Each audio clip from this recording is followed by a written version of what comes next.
challenges won't stop me. It's a strength and resilience mindset. Let me tell you, it's not ignoring the difficulties in your life. Just look at it as a journey of seeing opportunities in the challenges and discovering who God intends for you to be. Whether it's host Melanie Brown's motivational messages or it's courageous women sharing the strategies and habits they utilize when navigating those unexpected turns, you can expect to become equipped and empowered to fight to overcome any challenge that dares to cross your path. The goal? Building and maintaining a challenges won't stop me mindset. Let's go.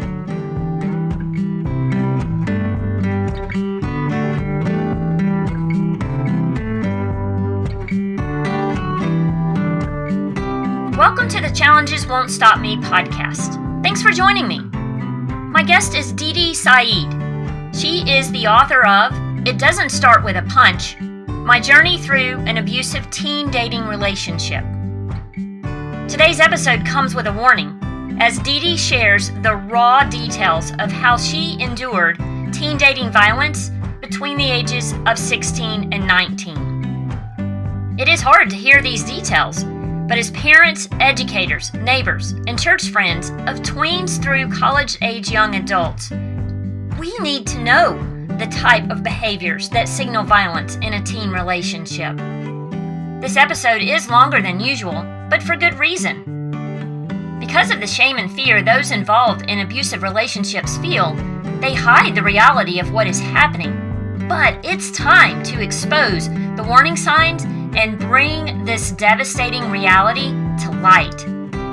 I encourage you to listen to this interview once for your own knowledge, but then invite a tween through college-age young adult, both male and female, to listen with you.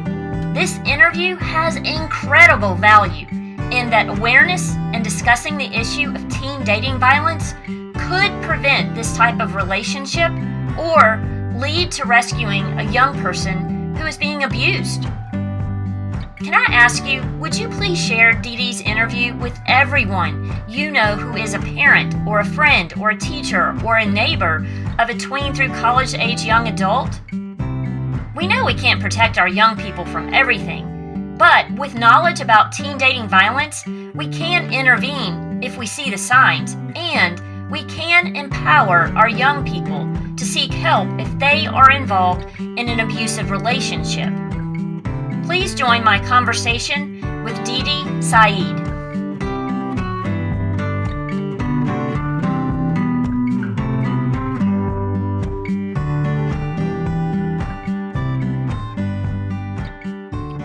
Welcome to the show, Dee Dee. So great to have you with us today. Thank you so much, Melanie. I'm so excited to be here. Grateful for you sending your book and giving me the chance to read through it. Well, thank you so much for reading it and having me on to talk about it. I really appreciate it. Absolutely. If you would, start with how old you were when you met Brock, which you mentioned is not his real name, and what you were like as a teenager at that time, activities, involvement, family, that sort of thing. Okay. Well, my dad was an officer in the Air Force, and my mom was a kindergarten teacher, and we had moved around quite a bit, but we had been at that particular base for probably 3 years. We moved there when I was 13, and so I was 16 when I met Brock. Had a great friend group, several core best friends, and then a little bit wider of acquaintances that I hung out with quite a bit, and sleepovers. I was on the high school tennis team. I was on the National Honor Society. I attended our church's youth group weekly. I was also in a club outside of school called Rotary, and it was just outdoors and camping and different things. So anyways, a variety of activities, some good friends. And Brock was a friend of a friend, and I gave him a ride home one day, and we hit it off and started talking and eventually dating after that. Well, one of the things that you mentioned in your book was after you met him, a little bit later, he asked you out on a date, and you said, "I'm sorry, I already have plans." And he probed further and asked what your plans were, and you admitted that you had a date with another young man whom he knew, and the young man was of a different race. How did he respond? That was well, and let me back up a minute that I was 16 and my friends had all dated, but I had not. So it was really unusual to be in this circumstance that somebody else had asked me out and then Brock was asking me out. But our conversations up to that point had been playful, they'd been fun, they were, engaging. And then when I mentioned this boy's name and he knew that he was a different race, he became, I mean, it was awful, the slurs and the derogatory and at both of us, me for talking with him and for the other boy. And I mean, I really felt like it was venom coming across the phone. That's the best way I can describe it. And I didn't want to talk to him anymore after that. And we stopped for a couple of weeks. And I don't remember who reached out or how that started, but we started talking again, and then he asked me out, and I went out. And that kind of shocked me in the sense that I thought, would I have gone out with him after he responded that way to me? I don't know. As a 52-year-old, no. No, not a chance. But as a 16-year-old, and I thought about who I was and how I felt about myself, my self-esteem, I hadn't dated a whole lot, as you said, at that point in that age. I probably would have said yes too. But that was your first red flag. Yeah. Oh, no, definitely. It was my first red flag. I don't know that I knew a lot about identifying red flag. It was something that didn't make me feel good, but I didn't necessarily know that it was a red flag to, think about. My mom made a comment to me that he wasn't Prince Charming, and that drives her crazy to this day. She feels like, maybe she led me there, and but we didn't talk about the conversation. We didn't talk about what he said. I didn't talk about my feelings. Thinking about it now, I didn't share that conversation with even my friends. I do remember kind of observing on that first date, what was it like? And he was I guess what you would consider a gentleman. He picked me up, we went to dinner, it was nice, he didn't try anything inappropriate, he walked me to the door when we got home. It was in my mind what I thought a date should look and feel like. So I think I kind of probably discarded that red flag from the beginning and moved on when I probably should have paid a little bit more attention. Well, you were 16 and very naive to anything remotely what was about to happen. Correct, yeah. A few weeks later, maybe a month later, he called you about flipping his dad's truck and that he was going to be in a ton of trouble. And Mhm. I can understand feeling that way. Was that really what happened? No, so he called me close to bedtime, told me that he had flipped and totaled his dad's truck, and it was the only family car, and that his dad was gonna be, livid, and, but he kind of insinuated there could be more, and that if I stayed on the phone with him, his dad would leave him alone. As I wrote those words as an adult, I was like, "Oh my gosh, that was really naive. If a parent tells you to get off the phone, you're gonna get off the phone." Staying on with another teenager is not going to make that not happen. So anyways, but we stayed on the phone several times. I suggested that it was getting late and it was a school night and that we should get off, and he kept saying, no, I still hear my dad up. And so we stayed on the phone until 3 in the morning. So on a couple hours sleep, I went to school the next day, really anxious to see him, make sure that he was okay, and he wasn't there. And so then I was terrified of what could have happened to him. I didn't think about telling an adult. I told my best friend. It was way before cell phones, and so I had to wait until I was on the part of campus where there was a payphone to be able to call, which was lunchtime. He didn't answer, and so then I was scared. So after school, again, not telling an adult, which, not very smart, my best friend and I drove to his house after school, and the first thing that I saw when we turned onto his street was his dad's truck without a scratch on it sitting in the driveway. And so I instantly knew, of course, that he had lied to me. I couldn't understand why he had told that kind of a lie or kept me on the phone or why he wasn't in school. And so I approached the house, parked the car and was walking up to the door, and his mom saw me and yelled, "Oh, you're going to be in trouble now," which also confused me. And later I understood it was to him, but he thought it was such a funny joke that he actually, as he came to the front door and the door was open, it was just a screen door, like, he fell through it. He was laughing so hard, kind of fell into it and the door opened. And I questioned him about it, told him I didn't think it was appropriate, and he kept putting it back on me. It was a joke. Can't you take a joke? And I remember standing there debating, that this wasn't right, but I really wanted to have a boyfriend. So many people had boyfriends, and, was this worth breaking up over? And then questioning myself too. Was it a joke? Is he's laughing and telling me this, but keeping me up until 3 in the morning and making me worry, and was not a joke. Absolutely not. I can understand why you were so panicked. You mentioned in your book that that was the beginning of the mind games and the emotional control. And then you progressed into how he dictated that you hmm didn't need to have these friends and these relationships and that you needed to spend less time with your family. Tell me how that made you feel. I'd say isolated is the biggest word. Conflicted, and he did it very systematically by, one, putting me down and then putting other people down, my family down, my best friends. There was constant derogatory comments about them, and it made me feel like if I hung out with them, he was going to feel less of me, putting me down as I wasn't smart. I took harder classes than he did in school, but when I would say that, he would turn around and say, "Well, but maybe you have book smart, but you don't have common sense."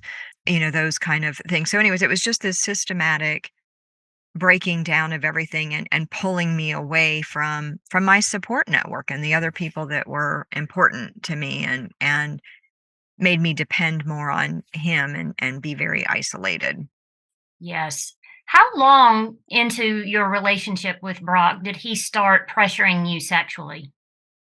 I'd say a couple weeks is when it started, Wow. maybe a month. Yeah, no, it was pretty fast. And I wasn't prepared for it. I was 16, never been kissed, kind of was playing in my head, and so I wanted a boy that would put his arm around me during a scary movie, hold my hand, kiss me. I didn't really think much past that. We'd gone someplace with the Rotary. We'd gone hiking all day, with a bunch of friends, and we came back to just he and I came back to his house. His parents were already in bed, and we'd rented a movie, and we put it on, and he suggested laying down on the couch together, which, I don't think I'd ever been someplace with the parents weren't in proximity, even with my girlfriends. And so all of it was foreign and new, and I was uncomfortable, but didn't want to be a baby. And so I laid down next to him, and as we started watching the movie, hands started moving and heavy kissing, and I stopped it, but from there it was constant and it was relentless, and there was we're exclusive and we're together and this is what you do, and eventually he told me that he loved me, and if you loved me you would, and so there it was just constant and nonstop pressure. And I remember reading about the internal conflict that you had because you believed in God and you had gone to church. You knew what God said about not having sex outside of marriage. Yeah, there was an element of guilt and shame and confliction about do I or don't I? And then you finally gave in. So Mhm. talk about how all of that progressed. So that was, and I feel really silly for this. He tricked me. His parents allowed us to be in his bedroom with the door closed, which was also, uncomfortable. But I didn't really see a way out of it. I've learned since then have a stronger voice or say you're not comfortable. But anyways, we were in his room, kind of fooling around one day, and we were not naked, but different parts of clothes were off, and me being very naive, he used his finger and told me that we had had sex, and I believed him. I was distraught. I made up my mind that if we had and God intended for us to only be with one person, that for me this was the person. And speaking with a counselor years later, she said that's a really critical piece because a lot of girls make that decision. He thought that would be a way to get me to have sex, and I wouldn't after that. I wasn't ready to proceed, and so he finally, I was upset that it had happened. I talked about that. He finally told me that he had lied about it and what had actually happened.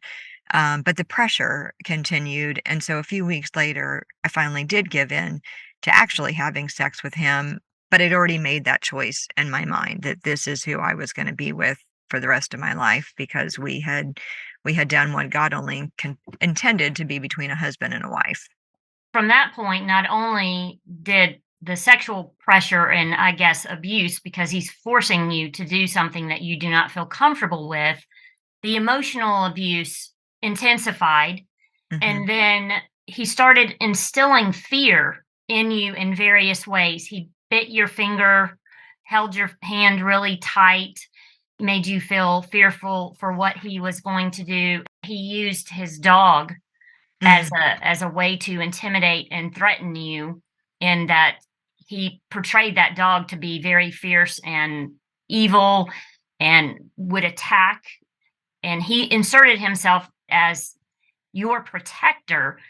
That's part of those mind games, is that hmm. he's instilling fear in you and then saying, I will protect you, when really, as you know now, and as you mentioned in the book, he's the one that you should have been fearful of, and you needed protection not from the dog, you needed protection from him. Right. And Correct. Yeah. that was sad to read, but I could see how at your age, you didn't know what to do with that. Right. Yeah. And as all of the emotional and verbal abuse and instilling fear, like I spoke back to it, but there was always a rebuttal. There was always something that made me question myself. Like when he started talking about the dog and he told me it was half dog, half wolf, and I'd seen it before, and then he started talking about how it would attack, and I, kind of blew it off and pushed it off as that he was telling me a story, or, but very quickly he used it to instill a great deal of fear in me. Yeah. He began enforcing rules about who you spent time with, who you were not allowed to spend time with, what you were allowed to wear and what you weren't allowed to wear, basically dictating all of your activities. I read about a time when you said, I usually learned of these rules only by crossing the line, a line I knew nothing about before I crossed it, and then suffered the consequences of having made a misstep. That Yes. that is a difficult place to be, not ever knowing what's going to set that person off. You talked about pulling away from your family and friends. You didn't want anyone to see how he was treating you or ask you questions.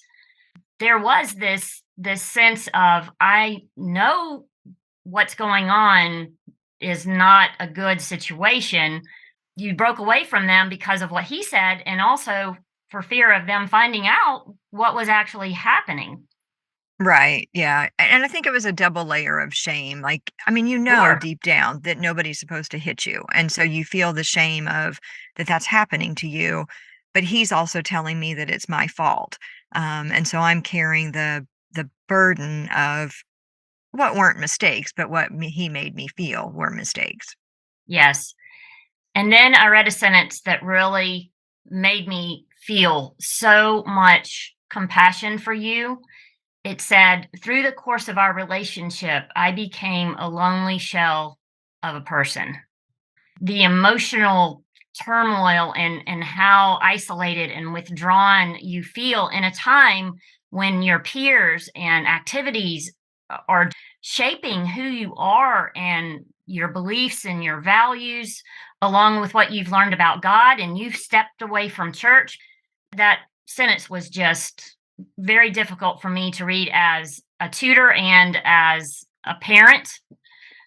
Later on, he threatens to kill you. He relentlessly informed you how easy killing you would be. Right. I had accepted a ride home from a girl that he had told me not to speak to. He wasn't around, and so I thought that it would be okay, but somehow he had seen it and I wasn't aware. So he picked me up and said, "Let's go hang out." And I thought everything was fine, and he drove me a mile from my house, but it was a neighborhood that was being built, and so there weren't any houses around, nothing around. And he told me that I shouldn't have accepted that ride, and as a consequence, he was going to kill me. And he had hurt me enough up until that point that I knew it was possible. And quickly everything is going through my mind of how to get away, but I doubted I could get out of the car without him grabbing me, even if I could. Could I run fast enough, or would he overpower me? I realized nobody would hear me scream.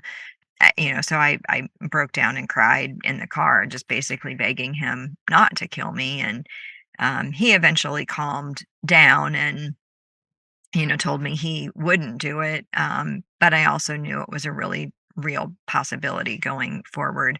I should say too that not everything was bad. There were moments of, we double dated with people and we went to the movies and haunted houses, and there was times that he could be fun. And so for me it was, yes, there was eggshells, or almost like a grenade in my life, if you will, that, I didn't know when it was going to go off, but I guess I compartmentalized and I hoped the good times would remain and the bad times wouldn't come back. But of course they always did. I'm glad you pointed that out. You wouldn't have continued to stay, I would think, if it were just bad situation after bad situation. The yo-yo part of it, the good yo-yo with the bad, had to have been mentally just difficult and emotionally difficult to figure out where everything lied and how you continue on knowing, well, there's some really good things about him, and I think that he's a good person. He's just struggling with this. Even as adults, even as you and I, if this situation were happening right now, there would still be that struggle to figure out, who is this person, because I see both good and bad. But as a 16, 17, 18-year-old kid, wow. Right. Well, and I thought I could help him. I thought I could help him Sure. change. I thought I could be good enough to make it stop. But as we're talking about this now, I think I also got to a point of, it wasn't right, but it was the normal that I knew. Sure. And I think that's probably true for a lot of people that are, you're so isolated, and this has become so ingrained as the relationship, that you forget that there's better ways out there. There's ways with respect and not hitting, and none of the abuse. Right. You both were going through graduation. Mm. You were invited to graduation parties. You weren't allowed to go to graduation parties. However, he was. And he went to a graduation party. Tell me what happened there. That night of graduation, it was the first time I'd seen him, probably the only time I had seen him drunk, and I didn't recognize it at the time, but I picked him up at the designated time. He thought I was late. He came running funny across the yard and jumped into the car, and I thought it was funny and was ready to laugh, and I didn't even have time to recognize what was going on, but my face was being hit, and probably the upper part of my body, and I was just trying to shield myself and make it stop. And it turned out he thought I was 3 hours late. And the reason I couldn't go to the graduation parties wasn't because of my parents. It was his rule. He didn't want me out at parties. But he eventually calmed down. We talked enough. He understood somebody else was drunk and had looked at their watch wrong. And so then I drove him home. The hardest part of that drive to me was that I knew I was going to drive back. I had seen police pulling somebody over on my way to the party, and I knew I would drive back past them. And with everything in me, I wanted to get out of the car and get help. And I didn't think I would be able to get, and he saw the lights as we'd rounded the corner and told me to drive the speed limit and don't do anything wrong, don't bring attention. And so we, finished driving to his house. And I never went to the doctor, but I'm pretty sure my nose was broken and I had a black eye. What was interesting about that story, besides how he treated you, was that his parents saw your face. Hmm. I can't imagine what was going through his mind, knowing that what he had just done to you, his parents were observing and knowing something about their son that maybe they knew but didn't acknowledge, or maybe this was the first time that anything had ever been brought to their attention. So, Dee Dee, I have to ask an obvious question. How were your parents reacting to these different situations throughout your junior year and your senior year in high school when surely they saw things? Did they ask you questions? Did they restrict you from seeing him? Tell me about their reaction during the time when you were living at home in response to when you were dating Brock. Okay. They did see and suspect. I think probably in the beginning, I don't know what it was that they saw. I don't know if it was change in me, change in my relationship with them. They would try to talk with me about it, and I would become very, very defensive and kind of push them away through I guess what we consider normal teenager angst, if you will. But they tried to limit the time that I went to his house. I would lie about where I was. Tennis practice ran late, and I would say tennis practice ran late, and I would go to his house afterwards. In addition to biting my finger, he would bite my forearm. He would grab my arm and take a chunk, or try to bite it. Anyways, and Wow. my mom saw the teeth marks. I mean, I was wearing longer sleeved shirts, but she picked up my arm and she was like, "Did he do this to you?" She took me to the doctor to see if there was things that were wrong. I know that at one point they told me this years later, but they had gathered a group of who had been my close friends at the time to see if any of them knew what was going on. And I really think we have a little bit of awareness about this now, and we definitely have more resources for this than the internet is around, which wasn't around when I was in high school. So there's resources and there's ways to know how to help. My parents were in their own deep, dark place at that time. They saw that things were going on with me, and they were trying to do what they knew how to help, but they really didn't have resources to be able to help me.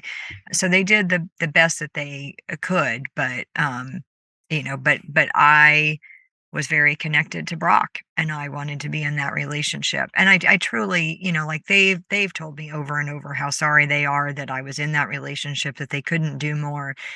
And what I see is I put myself in that relationship, and leaving that relationship when I finally did worked because it was my choice, not because somebody was pulling me out of it. I mean, I do think that today there's resources for how to approach and what to say and how to help that they didn't have. But um yeah, no, they tried their best, and they saw things that were going on. I did not speak to them about the relationship for 20 years. It was 20 years later that I finally told them that they had been right in what they suspected and answered their questions. Yeah, we're gonna get to that because Okay. I wanna finish the situations that occurred during your relationship with Brock, and then how long it took before you admitted it and sought help for it. So, Okay. we'll get to that. Okay. Okay. Sounds Uh, good.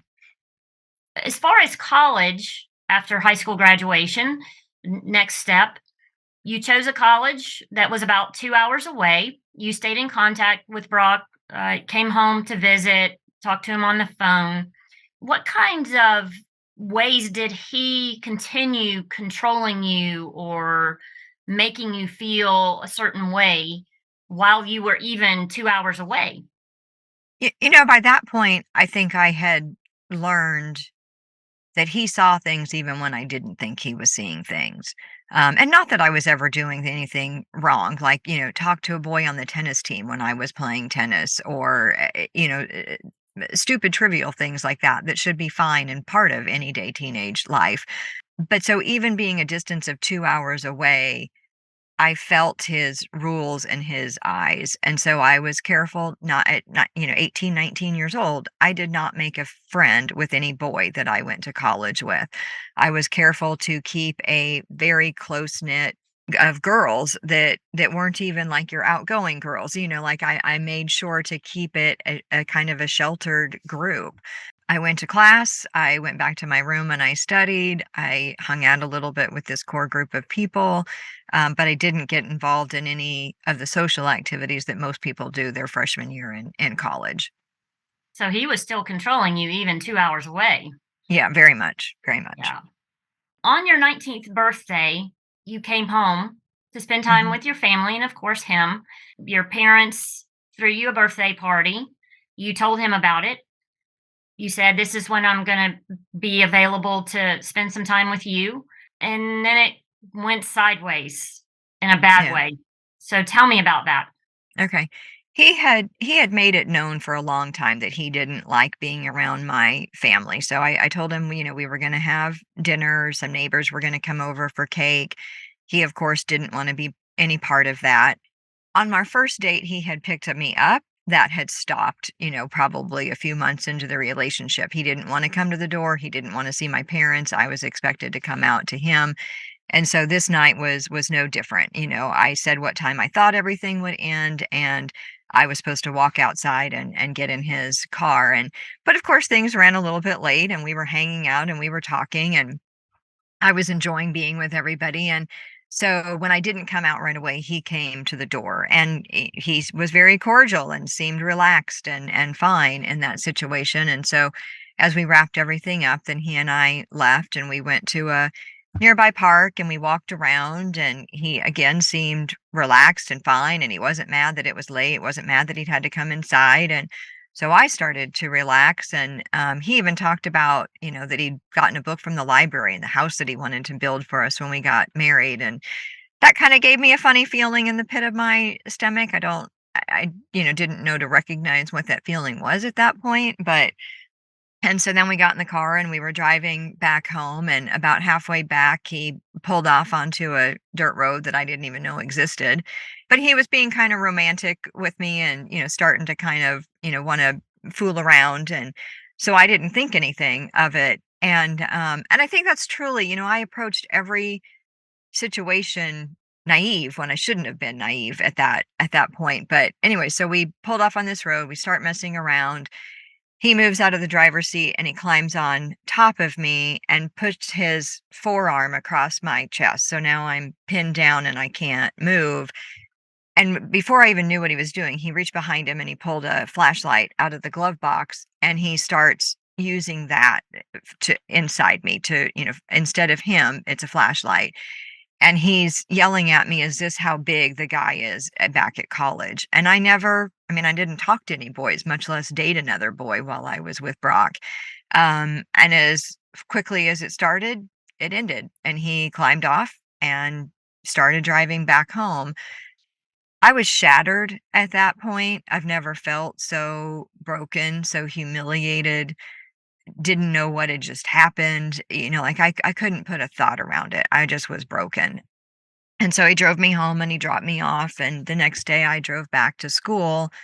And I don't know if it was that week or the next week, but we were talking on the phone, and somehow that night came up, and I don't remember what prompted it, but his response was that I deserved it. That it was for the first time I understood that it was planned. It wasn't a reaction to me doing something wrong. There was premeditation behind it. And so for the first time, I saw his actions very different, and it started to change something in me. It took me about 3 months to fully grasp and be prepared, But I think in July of that year, so my birthday was in April, in July of that year, I ended the relationship finally. And I wasn't scared of him that night, like there was a new resolve in me, which was good. It seems that that incident pushed you just way too far, and that was the breaking point. I wish I had known things back then that I know now. And I talk about this in the book that the breakup period or the time around the breakup period is the most dangerous part in a relationship because this person that has had control has now lost the control and they'll do things to try to keep it. So I was not careful in breaking up with him. I don't know if I told my parents I was going to his house. I had told my best friend I was going, and I told her I was coming over to spend the night afterwards, but there wasn't a safety plan in place, which was probably needed. I was in his bedroom breaking up with him, behind a closed door. So I definitely should have, public place would have been a much better place to do it. But you're right, seeing it as planned versus a reaction was a light switch that went off in my brain. And I saw him as a very different person. And was ready to move forward. So I went over and I broke up with him that evening and I was done. I closed the door on that relationship and I moved forward. I slammed the door on that relationship in my head is probably a better description. I was ready to put it behind me and just to move forward. And so that's what I did. How did he respond? He told me later he saw courage in me that day. He saw resolve in me. He said he was actually scared of me. I don't know why. I never would have hit him, but I had a boldness about me that I had never had in our relationship. And it probably took an hour to an hour and a half of conversation. And I will tell you this, probably the reason it took that long. And again, I would not advise this of anybody, but I wanted to press charges for the times that I hadn't pressed charges. And so I provoked him a little bit, hoping that he would hit me in some way so that I could go and press charges. He didn't, of course, which, hindsight and what I've learned since, I'm very grateful for. I don't remember if he tried to talk me into the relationship or not. He did contact me afterwards and even for several years afterwards. But I was done and I, never re-engaged. How did you feel after you cut those ties, both mentally and physically? Because it was very much a decision that impacted both your mental well-being and Mhm. your physical well-being. Yeah, so like I said, I slammed that door and I realized later that I should not have been so quick just because I didn't heal mentally. Emotionally, I was ready to move on and make up for all the experiences I felt I had missed out on during those 3 years. I wanted to re-engage in social activities and hang out with my friends and do all the things that were my friends were doing for a change. And so that's what I got involved in is making new friends. And I switched colleges, made some new friends there, got very involved, hung out with the friends from high school that I had, distanced myself from, and so that was good, but I still needed to heal. Yeah. Let's talk about God's presence in your life throughout the 3 years that you were with Mhm. Brock and what you did to distance yourself from God and then how he kept pursuing you anyway. So but God was amazing, and looking back on it, what really strikes me is as much as I pulled away from him, I chose to go to 2 Christian universities. The one the first year I was dating Brock, and then I transferred to a different Christian university after. So I just see, him continuing to work in my life. And then what was probably in that transition of that summer when I was breaking up with Brock and switching schools, there had become a new youth director at our church, and my sister was in high school at that time, and the youth director needed a place to stay for the summer. And so my parents offered to host her, and I had a trundle bed, so 2 twin beds in my room. And so she was my roommate for the summer, youth director. So I don't remember a lot of our conversations, but I imagine, she had a good influence on me during that time. And during the relationship, though, I didn't even know to call it this until I was writing the book and doing some research on it. But I was very devastated during the relationship. As you mentioned, a lonely shell of a person. So my parents were telling me that they loved me, but it felt like they were mad at me for the relationship. I know that's not what it was. They were trying to help me, but it's what it felt like at the time. And then here's this guy who's I'm dating, and he tells me that he loves me, but he hurts me all the time. And so I was lost, and I was like, how does love feel like this? And I knew that God loved us unconditionally, and so there was many nights that I fell asleep crying to him. I knew from church that he loved me unconditionally, and I truly believe that his love, his protection is what got me through that relationship. As we've mentioned, there was one time that in the book that Brock wanted to kill me. There's a second one, and I truly believe that he didn't do it either of those times, so that I'm here today and able to share this message. Like, I think that God had a purpose for me in that.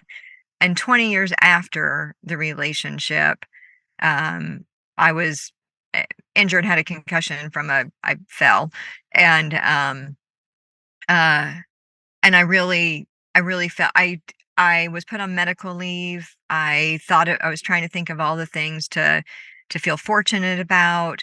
It had been a scary 6 weeks of not getting better and just feeling worse.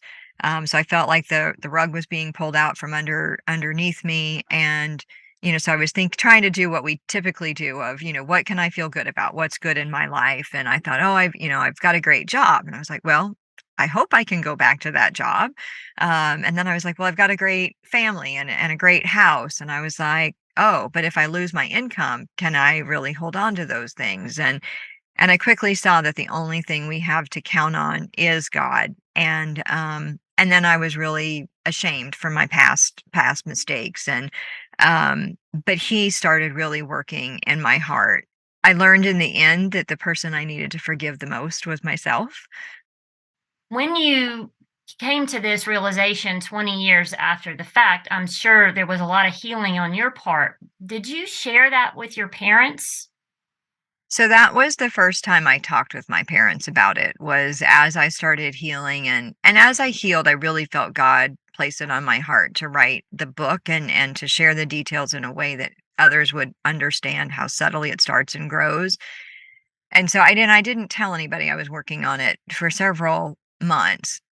And when I finally, I think, got to a point where it was done or close to being done, I shared it with my parents, and I gave them what was then the first draft of the book printed out, and they read it quickly, and then we sat down and talked. And in the beginning, I had such a physical reaction to sharing this information that my body would get chilled similar to a really high fever. Didn't matter how many blankets I had wrapped around me, I was still shaking sharing the story. That has gone now, and that's God working in it. I know that he's the one that gives me the strength. While you're explaining how you were getting the fevers every time you talked about it, I believe that was spiritual warfare, because Satan Mm, does not want you sharing this, I agree. because it has power now in you sharing it. What happened to you had power over you, but now you have power over it because you are sharing it in a way that is going to be helpful and could potentially prevent this from happening in another situation. Tell me why challenges won't stop you. I would say God. Next to my desk sits, I can do all things through Christ who strengthens me. And I believe that. So no matter what kind of challenge, He's he's going there. to be there for you. He is. Absolutely. Absolutely. I couldn't agree more. Well, thank you, Dee Dee. Thank you. Thank you so much. I really appreciate being able to raise awareness and helping open people's eyes about this.